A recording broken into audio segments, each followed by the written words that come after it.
Do you dream of serving your motherland by joining the Indian Armed Forces? Then we are here to help you. Subscribe to our YouTube channel CBL Defense for all the relevant content related to defense examinations. Or log on to our website www.chetanbharat.com. We also have an Android app to help you realize your dream of wearing the uniform of Indian Armed Forces. Hello students, welcome to Chetan Bharat Learning. Today we discuss how to prepare maths for CDS. तो CDS के paper के लिए maths हमने कैसे prepare करना है उसको देखने से पहले हम देखते हैं कि मैथ्स के पेपर का पैटर्न क्या है। तो हमारे पास जो मैथ्स का पेपर आता है उसमें टोटल क्वेश्चंस जो हैं वो हमारे पास 100 क्वेश्चंस आते हैं टोटल, और इन 100 क्वेश्चंस के जो टाइम ड्यूरेशन है वो 2 आवर्स है, यानी कि 120 मिनट्स है। मुझे 120 मिनट्स में 100 क्वेश्चंस अटेम्प्ट करने हैं। तो यहाँ पे ये बहुत ज़्यादा चीज़ मैटर करती है कि कौन से टॉपिक्स को मुझे फोकस करना चाहिए, कौन से टॉपिक्स मुझे ज़्यादा अच्छी तरह प्रिपेयर करने चाहिए जिनसे मेरा पेपर जो है मैथ्स का वो ब्रेक हो जाए, मेरे पास मैक्सिमम क्वेश्चन सॉल्व हो जाएं और मैं मैक्सिमम मार्क्स जो है वो मैथ्स के पेपर से जो है वो ले सकूं मैथ्स के पेपर में।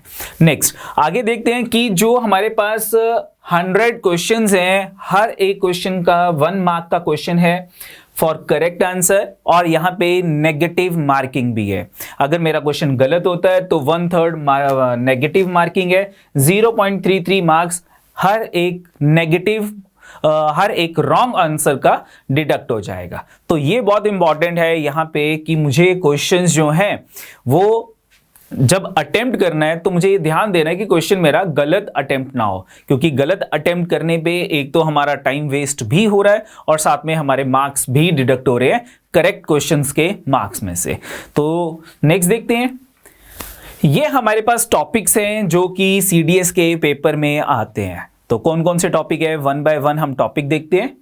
तो सबसे पहले हमारे पास यहाँ पे ज्योमेट्री है। ज्योमेट्री के अंदर लाइंस एंड एंगल्स है, ट्रायंगल एंड इट्स प्रॉपर्टीज है, क्वाड्रिलेटरल एंड पॉलीगन्स हैं, सर्कल है। ये टॉपिक हमारे पास ज्योमेट्री के अंदर हमने कवर कर रहे हैं। उसके बाद हमारे पास मेंसुरेशन टॉपिक है। मेंसुरेशन ये भी बहुत इंपॉर्टेंट टॉपिक है। Area and perimeter of 2 dimensional figures जो हैं, उसके बाद जो 3 डायमेंशनल फिगर्स हैं उनके volume and surface areas. Next हमारे पास जो टॉपिक आता है दैट इज स्टैटिस्टिक्स। इसमें मीन, मीडियन, मोड हो गया। डाटा इंटरप्रिटेशन, तो डाटा इंटरप्रिटेशन से रिलेटेड क्वेश्चन भी आते हैं। डाटा इंटरप्रिटेशन हमारे पास लाइन ग्राफ हो गया, पाई चार्ट हो गया, बार ग्राफ हो गया, या डाटा टेबल्स हो गए। तो ये डाटा इंटरप्रिटेशन से रिलेटेड हमारे पास जो है ये टॉपिक है। नेक्स्ट ट्रिग्नोमेट्री बहुत इंपॉर्टेंट टॉपिक है, बहुत सारे क्वेश्चन ट्रिग्नोमेट्री के ऊपर से आते हैं। इसके अंदर रेशियोज एंड आइडेंटिटीज हो गया, हाइट एंड डिस्टेंस के ऊपर क्वेश्चन आता है। तो ये टॉपिक हमने ट्रिग्नोमेट्री के अंदर कवर करने हैं। नेक्स्ट हमारे पास और टॉपिक आते हैं, यहाँ पे नंबर सिस्टम हो गया, बहुत इंपॉर्टेंट टॉपिक है। नंबर सिस्टम के अंदर ही हम HCF LCM को कंसीडर करते हैं। डेसिमल्स हो गया, फ्रैक्शंस हो गए, या रैशनल नंबर्स हो गए, या रैशनल एक्सप्रेशंस होगी। उसके बाद पावर्स एंड रूट्स आ गए। ये सभी टॉपिक हमने नंबर सिस्टम के अंदर कवर अप करने हैं। उसके बाद हमारे पास पॉलिनोमियल्स हो गए, लीनियर इक्वेशंस, क्वाड्रेटिक इक्वेशंस। इनके ऊपर बहुत सारे क्वेश्चंस जो थे इस बार आए थे। ठीक है, तो ये ध्यान रखना है कि मुझे ये पॉलिनोमियल्स टॉपिक, नंबर सिस्टम, ये इंपॉर्टेंट टॉपिक्स में से हैं, ये मुझे अच्छी तरह से कवर करने हैं। नेक्स्ट देखते हैं, टाइम एंड डिस्टेंस हो गया। टाइम, स्पीड, डिस्टेंस, इसके अंदर हमने ट्रेन्स, बोट्स एंड स्ट्रीम्स आ जाएगा।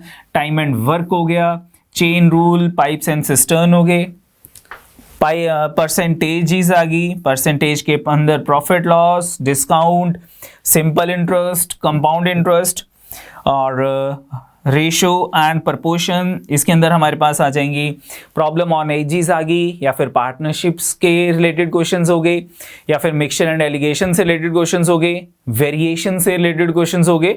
तो वो सारे टॉपिक्स हमने रेशो एंड प्रपोर्शन में कवर करने। लॉगरिथमिक टॉपिक जो है इससे रिलेटेड भी 1-2 क्वेश्चंस जो हैं CDS में आ जाते हैं। नेक्स्ट हमारे पास है सेट थ्योरी। तो ये सारे टॉपिक्स जो हैं ये हम 1 बाय 1 जो हैं कवर करेंगे अपने CDS के कोर्स के अंदर। नेक्स्ट देखते हैं, नेक्स्ट क्या स्ट्रेटेजी होनी चाहिए, मुझे कौन से टॉपिक्स जो हैं उनको ज़्यादा फोकस करना चाहिए ताकि हमारा सीडीएस का जो मैथ्स वाला पोर्शन है उसमें हम मैक्सिमम स्कोर कर सकें। तो उसको करने से पहले हम यहाँ पे जो ये CDS 2 2021 था इसका एनालिसिस देखते हैं कि कौन कौन से टॉपिक्स में से कितने क्वेश्चंस आए थे। तो सबसे पहले हमारे पास ज्योमेट्री में अप्रॉक्सीमेट 10 क्वेश्चंस थे, मेंसुरेशन में 21 थे, डाटा इंटरप्रिटेशन से 8 क्वेश्चंस थे, ट्रिग्नोमेट्री में 15 क्वेश्चन आए थे, नंबर सिस्टम 15 हो गया, पॉलिनोमियल्स या रैशनल एक्सप्रेशन से रिलेटेड जो क्वेश्चन थे वो 17 क्वेश्चन थे अप्रॉक्सीमेट, टाइम एंड वर्क से रिलेटेड 4 क्वेश्चन थे, टाइम स्पेस डिस्टेंस 2 क्वेश्चन हो गए, लॉग से रिलेटेड हमारे पास 2 क्वेश्चंस थे, परसेंटेज रेशियो इनसे रिलेटेड हमारे पास 5 क्वेश्चंस थे और एक क्लॉक का क्वेश्चन आया था हमारे पास। ठीक है, तो अगर मैं यहां पे देखता हूं कि ये ज्योमेट्री एंड मेंसुरेशन है, इन दो टॉपिक्स में अप्रॉक्सीमेट मेरे पास 30 क्वेश्चंस आ रहे हैं, 30 क्वेश्चंस आ रहे हैं। ठीक है, तो ये टॉपिक्स जो है ये इंपॉर्टेंट टॉपिक्स बन जाते हैं। दूसरा, ये जो मेंसुरेशन का जो टॉपिक है इसमें फार्मूलाज हैं, अगर मैं थोड़ी सी प्रैक्टिस करूं, फार्मूलाज याद करूं तो यहां पे मैं ये अच्छा स्कोर कर सकता हूं इन दो टॉपिक्स के अंदर। इनके क्वेश्चंस गलत होने के चांसेस कम रहते हैं क्योंकि डायरेक्ट फार्मूला यहां पे अप्लाई हो जाता है। अगर मेरी अच्छी प्रैक्टिस है तो मैं इन दो टॉपिक से रिलेटेड क्वेश्चंस जो हैं ये मैक्सिमम अटेम्प्ट कर सकता हूं। तो आपकी प्रेफरेंस भी जो है क्वेश्चन टॉपिक कवर करने के लिए ये टॉपिक हमें पहले कवर करने चाहिए क्योंकि मैक्सिमम पार्ट जो है क्वेश्चन का सीडीएस के पेपर में इन टॉपिक में से आ रहा है। ठीक है, उसके बाद नेक्स्ट देखते हैं डाटा इंटरप्रिटेशन से रिलेटेड हमारे पास 8 क्वेश्चंस आए थे। हमारे पास एक पाई चार्ट का क्वेश्चन आया था, एक हमारे पास बार डायग्राम का क्वेश्चन आया था। तो ये टॉपिक भी ज्यादा मुश्किल क्वेश्चन नहीं है। अगर इनको डीआई के ऊपर जो क्वेश्चंस आते हैं, परसेंटेज से रिलेटेड क्वेश्चंस होते हैं, रेशियो से रिलेटेड क्वेश्चंस होते हैं, तो अगर मुझे ये टॉपिक आते हैं तो डीआई के अंदर जो क्वेश्चंस होंगे वो इजीली सॉल्व हो जाते हैं। ठीक है, तो डीआई के ऊपर भी थोड़ा सा हम ध्यान देंगे क्योंकि यहां पे हमारे पास 1-2 जो है वो डीआई के सेट आ जाते हैं। नेक्स्ट हमारे पास ट्रिग्नोमेट्री जो है ये 15 क्वेश्चंस ट्रिग्नोमेट्री के आए थे हमारे पास 15। ठीक है, तो ट्रिग्नोमेट्री के ऊपर भी हमने फोकस करना है। इन 15 में से आप इजीली 10 क्वेश्चंस जो है अटेम्प्ट कर सकते हो। अगर आपको ट्रिग्नोमेट्री 10th लेवल की ट्रिग्नोमेट्री या फिर जो हायर लेवल की ट्रिग्नोमेट्री भी आती है इसमें, तो थोड़ा सा अगर मैं इसमें मेहनत करूंगा तो यहाँ पे 15 में से मैं इजीली 10 क्वेश्चन अटेम्प्ट कर सकता हूं। तो हम यहाँ पे ट्रिग्नोमेट्री के ऊपर भी फोकस करेंगे। नेक्स्ट हमारे पास ये दो टॉपिक जो है नंबर सिस्टम, पॉलिनोमियल्स हो गया, रैशनल एक्सप्रेशंस होगी, यहाँ पे हमारे पास जो है फार्मूलाज से रिलेटेड क्वेश्चंस हो गए, या फिर हमारे पास जो है यहाँ पे क्या कहते हैं ये रूट्स वाले क्वेश्चंस हो गए, पावर्स वाले क्वेश्चंस हो गए, या फिर हमारे पास यहाँ पे डेसिमल्स वाले क्वेश्चंस हो गए, एचसीएफ एलसीएम के क्वेश्चंस हो गए। ये टॉपिक्स हमारे पास नंबर सिस्टम के अंदर आएंगे, या पॉलिनोमियल्स के अंदर हमारे पास क्वाड्रेटिक इक्वेशंस होगी, लीनियर इक्वेशंस होगी। इनसे रिलेटेड क्वेश्चंस अगर आप देखोगे तो ये इन दो टॉपिक्स में भी मेरे पास अप्रॉक्सीमेट 30 क्वेश्चंस आए थे, 30 क्वेश्चंस। तो अगर मैं इन टॉपिक्स के ऊपर फोकस करूंगा तो मेरा मैक्सिमम पार्ट जो है सीडीएस के पेपर का वो यहां पे कवर हो जाता है। ठीक है, तो ये ध्यान देना है कि मैं इन टॉपिक्स के ऊपर ज्यादा मेहनत करूं। और नेक्स्ट हमारे पास टाइम एंड वर्क है, 4 क्वेश्चंस थे, टाइम स्पीड डिस्टेंस पे 2 क्वेश्चंस थे, लॉग के ऊपर 2 क्वेश्चंस थे। ये 2 क्वेश्चंस भी बहुत इजी क्वेश्चंस आते हैं। लॉग की कुछ प्रॉपर्टीज हैं, 10-12 प्रॉपर्टीज हैं। अगर मुझे वो प्रॉपर्टीज आती है तो मैं इजीली लॉग के क्वेश्चंस जो हैं वो अटेम्प्ट कर सकता हूं। ठीक है, अब ऐसा नहीं है कि मैं ये जो टॉपिक्स हैं इनको बिल्कुल ही इग्नोर कर दूं। अगर मैं काउंट करता हूं 4 + 2 6 2 8 + 9 + 5 14, यानी कि इन टॉपिक्स में से 14 क्वेश्चंस आए थे। मैं ये टॉपिक करूंगा लेकिन इन टॉपिक के ऊपर मैं ज्यादा फोकस नहीं करूंगा। मैं एक बार कर लिया, ठीक है, या 2 बार कर लिए बहुत है। और अगर इनमें क्वेश्चन आते हैं और वो इजी क्वेश्चंस हैं तो मैं उनको अटेम्प्ट कर सकता हूं, कोई ज्यादा मुश्किल नहीं है इनको। तो अगर मुझे पेपर क्लियर करना है, 100 क्वेश्चन आ रहे हैं, तो 120 मिनट्स में वैसे भी 100 के 100 क्वेश्चन अटेम्प्ट नहीं होते। तो यहाँ पे हमें क्या स्ट्रेटेजी रखनी चाहिए कि जो हमारे पास पेपर है वो ब्रेक हो जाए। तो सबसे पहले तो आप एक चीज ये ध्यान रखो कि मुझे डेली जो है वो 25 क्वेश्चंस जो है वो डेली जो है मुझे प्रैक्टिस करने हैं।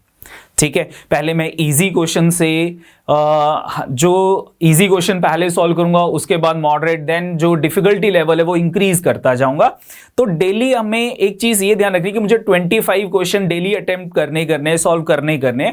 ठीक है, वन बाय वन आप टॉपिक चूज करते जाओगे, या जो हम टॉपिक आपको करवाएंगे उनके आपको कुछ क्वेश्चन हम वर्कशीट में देंगे, कुछ हम टेस्ट में देंगे। तो डेली के हमें एक चीज रखनी है कि 20 to 25 क्वेश्चन हमारे डेली प्रैक्टिस होते रहे। ठीक है, वो नहीं छोड़ना, जब तक हमारा पेपर नहीं होता हम डेली जो है वो प्रैक्टिस करते जाएंगे। उसके बाद अगर मैं यहां देखता हूं कि जो पेपर है 100 क्वेश्चंस हैं, 120 मिनट में अटेम्प्ट करना है, तो अप्रॉक्सीमेट एक क्वेश्चन के लिए 2 मिनट से कम टाइम ही है। तो सबसे ज्यादा इंपॉर्टेंट जो रहता है पेपर ब्रेक करने के लिए, पेपर मार्क्स अच्छे लेने के लिए, वो ये रहता है कि स्पीड। तो स्पीड बहुत मैटर करती है। तो स्पीड जो है वो कैसे इंक्रीज होगी? स्पीड तभी इंक्रीज होगी आपकी अगर आप जो है वो रेगुलर बेसिस के ऊपर जो है वो प्रैक्टिस करते रहोगे और टेस्ट देते जाओगे। क्योंकि टेस्ट से हमें एक चीज पता लगती है कि हमें टॉपिक कितना समझ आया है। अगर हमारे पास टेस्ट में 50 क्वेश्चंस हैं, टाइम 1 घंटे का टाइम है, तो मुझे मालूम लग जाएगी कि 1 घंटे में मैं कितना अटेम्प्ट कर पा रहा हूं। तो उसको आप जो है वो टेस्ट बाय टेस्ट जो है वो इंप्रूव कर सकते हो। तो सबसे इंपॉर्टेंट जो है वो हमारी स्पीड रहती है किसी भी कॉम्पिटिटिव एग्जाम्स को क्लियर करने के लिए। उसके बाद और क्या रहता है? उसके बाद हमारे पास सीडीएस पेपर में एक तो सिलेक्शन ऑफ क्वेश्चंस बहुत मैटर करेंगी कि कौन से क्वेश्चंस जो हैं वो मुझे सॉल्व करने हैं। तो कई क्वेश्चंस जो है वो बहुत इजी होते हैं, लेकिन उसमें कैलकुलेशन बहुत ज्यादा होती है। तो हमें यह ध्यान भी रखना है कि अगर कोई क्वेश्चन इजी है, उसको मैं सॉल्व कर रहा हूं, लेकिन कैलकुलेशन में बहुत टाइम लग रहा है, तो आप मेन टाइम आप क्वेश्चन को जो है वो छोड़ दो, आप नेक्स्ट क्वेश्चन जो है वो अटेम्प्ट कर लो। हो सकता है कि बाकी क्वेश्चंस की कैलकुलेशन और इजी हो।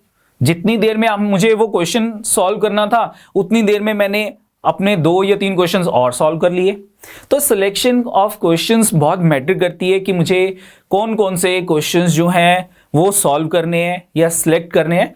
तो ये कैसे पता लगेगा? जैसे मैं जितनी प्रैक्टिस करूंगा, मुझे प्रैक्टिस पे ही मालूम लग सकता है कि मुझे कौन कौन से क्वेश्चन सिलेक्ट करके सॉल्व करने हैं पेपर वाले दिन। ठीक है, चलो एक तो हमारे पास आ गया स्पीड हो गया, उसके बाद सिलेक्शन ऑफ क्वेश्चंस हो गया। थर्ड, एक्यूरेसी बहुत इंपॉर्टेंट है कि अगर मैं किसी क्वेश्चन को सॉल्व कर रहा हूं, मैंने क्वेश्चन के ऊपर 2 मिनट लगा दिए या 1.5 मिनट लगा दिया, तो अब उस 1.5 मिनट या 2 मिनट के उस पे जो मैं क्वेश्चन का आंसर मार्क कर रहा हूं वो करेक्ट होना चाहिए। यानी कि जितना मेरा अटेम्प्ट है वो मेरा अटेम्प्ट में एक्यूरेसी ज्यादा होनी चाहिए। ठीक है, उसके बाद अगर मैं कहता हूं कि जो हम कितना कर क्वेश्चन अटेम्प्ट करें कि हमारा जो अच्छा स्कोर आ जाए, तो आउट ऑफ 100 अगर मैं 60 to 70 के बीच में 60 to 70 क्वेश्चंस अगर मैं अटेम्प्ट कर रहा हूं और इनमें अगर मेरे पास 65 या एक्यूरेसी बहुत ज्यादा है, तो मुझे लगता है कि ये बहुत अच्छा स्कोर होगा आपका मैथ्स में क्वेश्चन अटेम्प्ट करने का। ठीक है, आप ज्यादा स्कोर क्वेश्चन अटेम्प्ट करो, बहुत अच्छी बात है, लेकिन गलत अटेम्प्ट नहीं करने, क्योंकि गलत क्वेश्चन आपको नेगेटिव मार्क्स देके जाएंगे। ठीक है, तो हमारे पास इंपॉर्टेंट थी स्पीड, उसके बाद सिलेक्शन ऑफ क्वेश्चंस, एक्यूरेसी। उसके बाद एक चीज ध्यान देना है कि ऐसा ना हो कि जो क्वेश्चन में हम छोड़ के आ रहे हैं या फिर जो क्वेश्चंस को हमारे पास टाइम नहीं रहा वहां करने के लिए, वो क्वेश्चन बहुत इजी हो। ठीक है, तो एटलीस्ट हमें क्वेश्चंस जो हैं वो 100 तक क्वेश्चन रीड करने बहुत इंपॉर्टेंट है। ऐसा ना हो कि कई क्वेश्चंस रीड करते करते ही उनका आंसर हमारे माइंड में आ जाए। कई क्वेश्चंस ऐसे भी होते हैं जिनको रीड किया और डायरेक्ट हमारे पास आंसर जो है वो 3-4 सेकंड्स में आ गया। तो ये बहुत इंपॉर्टेंट है कि हम ऐसा ना हो कि हम कुछ क्वेश्चंस के पीछे ही लगे रहें कि आज तो क्वेश्चन मैं सॉल्व करके रहूंगा इस क्वेश्चन को। ठीक है, तो वैसा नहीं करना, ये आपको जो है ये ध्यान देना है प्रैक्टिस इतनी करनी है कि आपको मालूम रहे कि कौन से क्वेश्चंस जो हैं वो हम जल्दी सॉल्व कर लेते हैं, इजीली सॉल्व हो जाते हैं। तो इन टॉपिक्स के ऊपर आपने ध्यान देना है। ज्योमेट्री होगी, मेंसुरेशन होगी, उसके बाद हमारे पास जो है ये क्वाड्रेटिक होगी, पॉलिनोमियल्स हो गए, नंबर सिस्टम से रिलेटेड टॉपिक्स जो हैं ये करने हमने। उसके बाद हमारे पास जो नेक्स्ट हमारे पास प्रेफरेंस होनी चाहिए वो होनी चाहिए ट्रिग्नोमेट्री होनी चाहिए। बहुत सारा क्वेश्चन ट्रिग्नोमेट्री में से आते हैं। डाटा इंटरप्रिटेशन के क्वेश्चन जो है वो अटेम्प्ट करने चाहिए हमें। उसके बाद हमारे पास जो ये रिमेनिंग टॉपिक रह गए, ये आपको सिलेक्ट करना है में कौन कौन से टॉपिक्स जो हैं वो बहुत अच्छी तरह से किए हैं। टाइम एंड वर्क मुझे बहुत अच्छा आता है। 4 क्वेश्चंस आ गए, मैंने जल्दी से कर लिए, मेरे क्या कहते हैं 3 मिनट्स में ही ये क्वेश्चंस जो हैं वो सॉल्व हो गए। टाइम स्पीड डिस्टेंस का क्वेश्चन ज़्यादा मुश्किल नहीं है। लॉग का क्वेश्चन बहुत ईजी आता है, ठीक है। लेकिन मेन फोकस जो हमारा होना चाहिए वो इन टॉपिक्स पे होना चाहिए। आपकी प्रैक्टिस जो है इन टॉपिक से रिलेटेड ज़्यादा प्रैक्टिस होनी चाहिए, ठीक है। काफ़ी 3 to 3 ईयर्स से मैंने जो एनालाइज किए थे पेपर, उनमें ये टॉपिक से रिलेटेड ज़्यादा क्वेश्चंस आ रहे हैं, ठीक है। तो आज के लिए इतना बहुत है बच्चे, ठीक है। और all the best for your preparations, ठीक है। जय हिंद बच्चे एंड थैंक यू। आज ही विजिट करो www.chetanparat.com and download the app or call at 97793 53345.